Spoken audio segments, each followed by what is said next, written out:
नमस्कार। एक और टिप्पणी के साथ मैं अतुल चौरसिया। इस दौर की टेलीविजन पत्रकारिता अपने सरकार समर्पित दरबारी चारणगान के अलावा एक और चीज के लिए याद रखी जाएगी। यह टीवी पत्रकारिता का विदूषक काल भी है। आने वाले वक्त में शोधार्थी और पत्रकार याद करेंगे कि किस किस तरह के विदूषकों और जोकरों को खबर पहुंचाने की बेहद संजीदा जिम्मेदारी दी गई थी। खबरिया चैनलों ने अपने यहाँ आवारा आवाज एंकरों को सिरमाथे पर बिठाया था। असली डर तो शायद भ्रष्टाचारियों को हो रहा है। हुड़कचुल्लू शब्द को इस व्यक्ति के जितना शायद किसी और एंकर ने चरितार्थ नहीं किया था। संभव है कि इसे देखकर आपको उस महान तपस्वी की करुण पुकार याद आ गई हो। ड्रग दो, ड्रग दो, ड्रग दो, ड्रग दो, ड्रग दो, मुझे ड्रग दो, मुझे ड्रग्स दो। वो कहती है मुझे ड्रग दो। याद इसलिए भी आनी चाहिए क्योंकि इस दौर में हम जो कुछ भी देख और सुन रहे हैं, जो कुछ भी बरत रहे हैं, जिनसे जोशित और प्रेरित हो रहे हैं, वह सब इन्हीं के दिशा निर्देशन, प्रेरणा और पथ प्रदर्शन का परिणाम है। दीदी, आदरणीय दीदी, ओ दीदी, दीदी, ओ दीदी। गद्दे ही गद्दे, तकिया ही तकिया, कुर्सी ही कुर्सी, कमरे ही कमरे, जूते ही जूते, चप्पल ही चप्पल, कुर्ते ही कुर्ते, लंगोट ही लंगोट और नाड़े ही नाड़े। इन सब को बांध कर तैयार हो जाइए। जब हर चीज का बाजार सज धज कर बिकने को तैयार है, तब यह हुड़कचुल्लू पत्रकारिता के बाजार में खबरों की सेल लगाकर बैठ गया तो आश्चर्य किस बात का।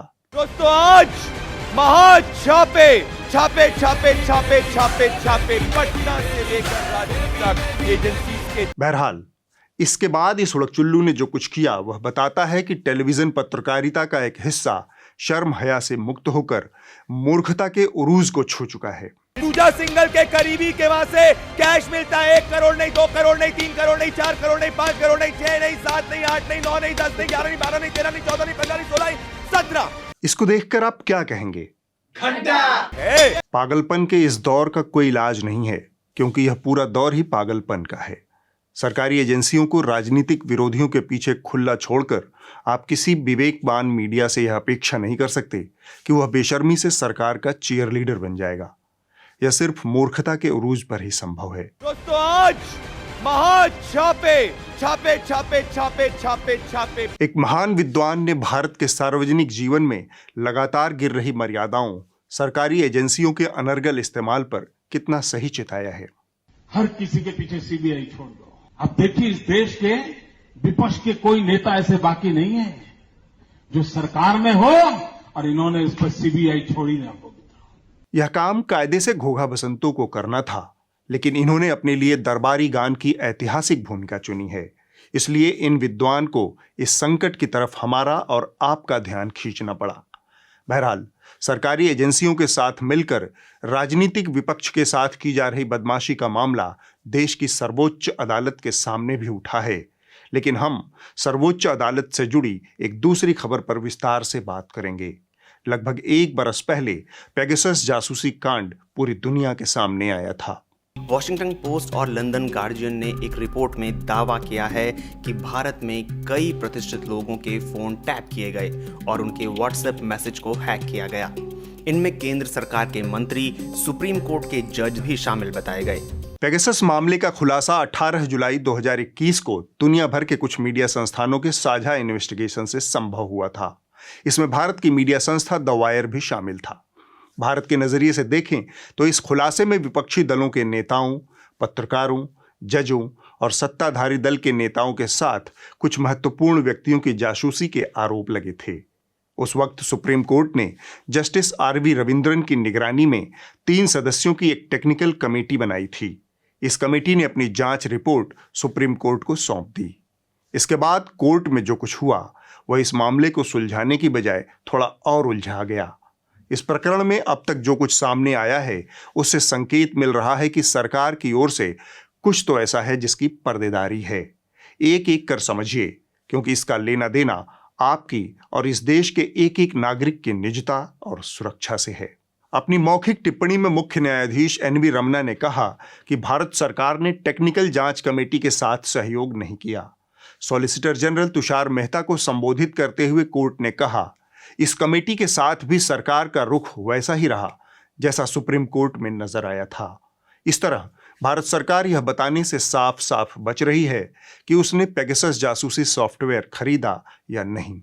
टेक्निकल कमेटी ने अपनी जांच में कहा है कि जिन 29 मोबाइल फोन की जांच की गई उनमें से 5 में संक्रमण पाया गया है, लेकिन भरोसे से यह नहीं कहा जा सकता कि यह पेगासस है या कुछ और, या फिर जासूसी हो रही है या नहीं। इसके अलावा कोर्ट ने जानकारी दी कि जिन लोगों के फोन जांच के लिए आए थे उन्होंने अपनी निजता और सुरक्षा के मद्देनजर इस रिपोर्ट की जानकारी सार्वजनिक नहीं करने की मांग की है।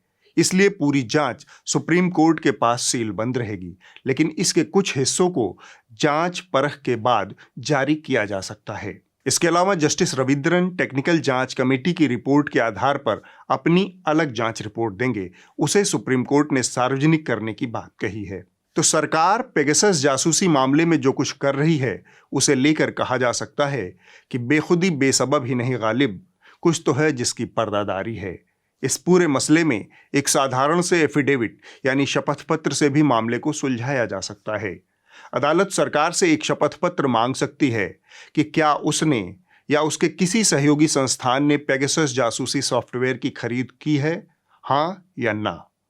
क्या इसकी खरीद में पब्लिक मनी यानी करदाताओं के पैसे का इस्तेमाल हुआ है?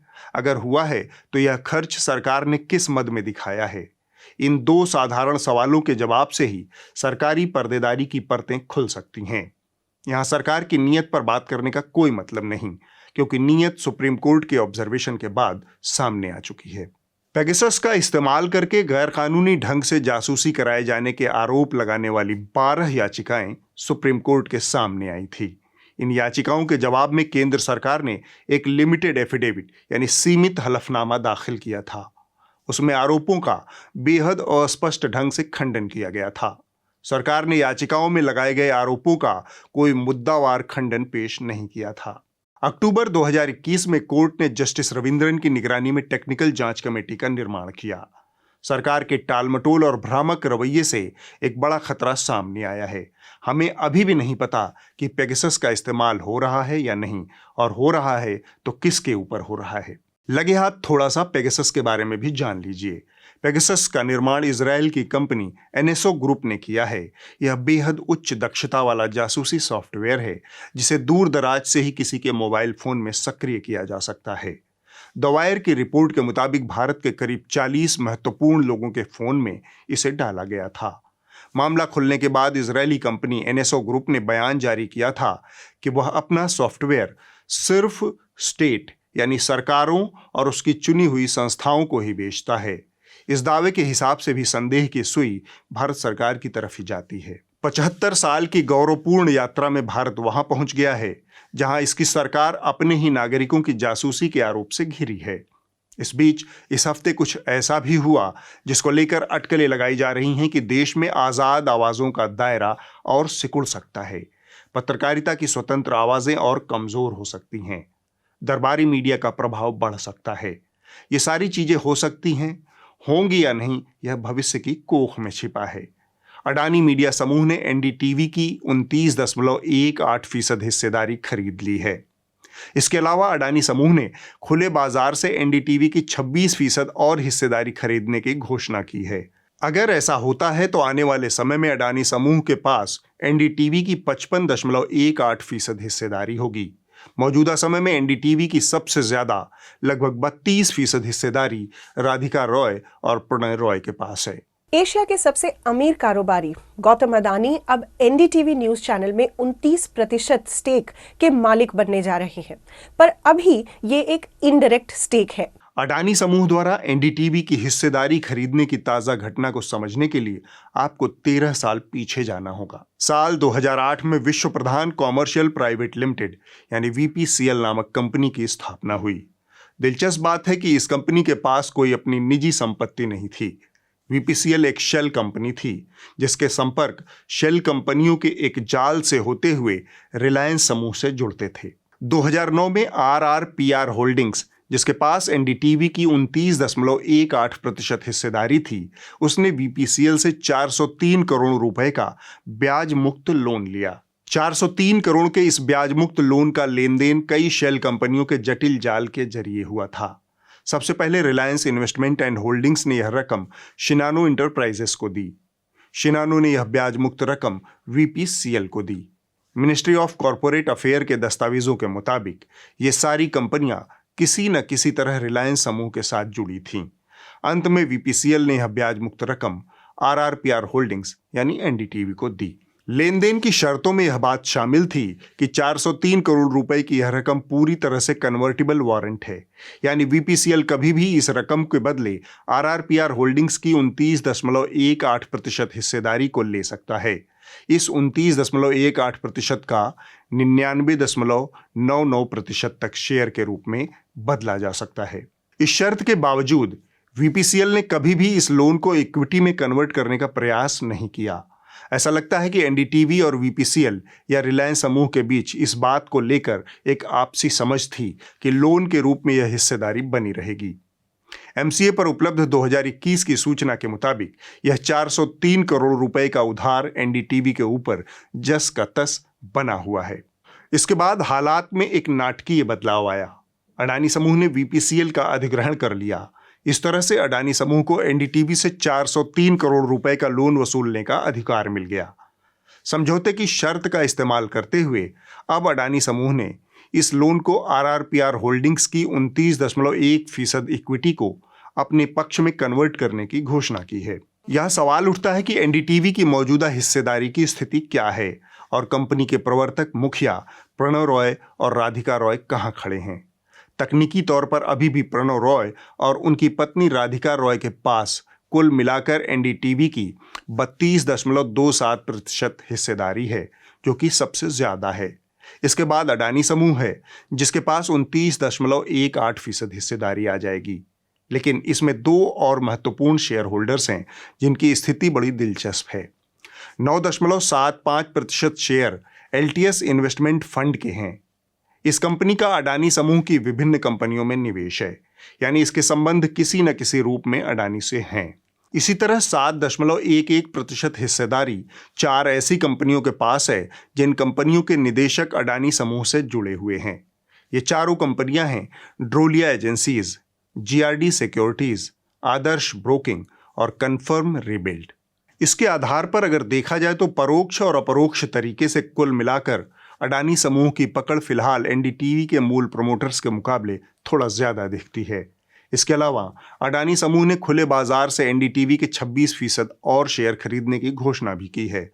तो कह सकते हैं कि निकट भविष्य में एनडीटीवी का मालिकाना हक अडानी समूह के पास जा सकता है। अडानी समूह का मौजूदा प्रधानमंत्री से बहुत करीबी रिश्ता है। एनडीटीवी लगातार इस सरकार की नजरों में किरकिरी बना रहा है। जब ज्यादातर मीडिया संस्थान और खबरिया चैनल सरकार की ठाकुर सुहाती में लगे हुए हैं, तब एनडीटीवी इकलौता चैनल था जिसकी छवि सत्ता से सवाल करने वाले संस्थान की थी। यह बहुत दुखद तस्वीर पेश करता है इस देश के मौजूदा मीडिया लैंडस्केप का, जहां असहमति की हर आवाज को दबाने और खत्म करने के प्रपंच चल रहे हैं। एनडीटीवी के साथ छल प्रपंच की यह घटना हमारे राजनीतिक पंचतंत्र का एक आईना है। यहाँ कदम कदम पर चालबाजियां और फरेब हैं। सरकार का एकमेव लक्ष्य है मीडिया की आज़ाद आवाज़ों को दबाना, उसे नियंत्रित करना, और उसे 99.99% नियंत्रण से संतोष नहीं है। उसे चाहिए 100% नियंत्रण। इस घटना ने कारपोरेट मीडिया की सीमाओं को उजागर कर दिया है। सत्ता से सवाल पूछने की उसकी क्षमता को सीमित कर दिया है। मीडिया की आज़ादी के बड़े सवाल को अनुत्तरित छोड़ दिया है। समस्या का हल कॉरपोरेट से मुक्त मीडिया है।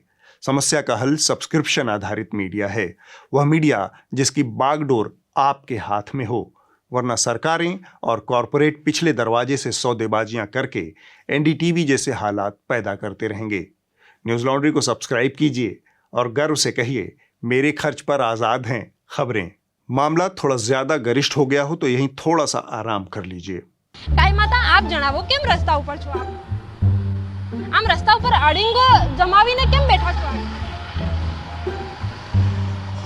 બિલકુલ ગાય માતા પાસે પણ કોઈ જવાબ નથી। दुनिया भैंस के सामने बीन बजाती है और दुनिया का मीडिया गाय के आगे माइक बजा रहा है। अमृतकाल में मीडिया के ये दो चेहरे हैं जिन्हें आपको याद रखना चाहिए।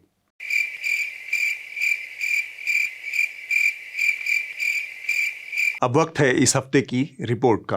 जो कही जा रही थी बातें कि अंदर में भी सोशल डिस्टेंसिंग का ख्याल रखा जाएगा। ट्रेनें तो खुल दी हैं, लेकिन कैसे स्टेशन पर thousands of the migrants workers in different groups walking। इस हफ्ते की रिपोर्ट खबर लहरिया से है। उत्तर प्रदेश के बांदा जिले में बच्चों के बीच डिप्थीरिया की बीमारी फैली हुई है। आम भाषा में लोग इसे गलाघोंटू बीमारी भी कहते हैं। इस बीमारी से अब तक त्रिवेणी गांव में 3 बच्चों की मौत हो गई है और कई बच्चे कानपुर के सरकारी अस्पताल में भर्ती हैं। आज मैं त्रिवेणी गांव में खड़ी हूं और यहां पर गलाघोंटू की बीमारी बच्चों पर चल रही है। आपका बच्चा है जो बीमार हुआ था? हाँ, खत्म हो गया? हाँ खत्म हो गया। जुखाम, बुखार और कान की दर्द। कान की दर्द हाँ, और गले में सूजन। गले में सूजन। कितने दिन बाद आप डॉक्टर को दिखाया था? 2 दिन 4 दिन घर में रहा था, तो फिर दिखाया सरकारी अस्पताल। हाँ। सरकारी अस्पताल से दवा दिया था। अगले हफ्ते होगी एक और टिप्पणी। नमस्कार।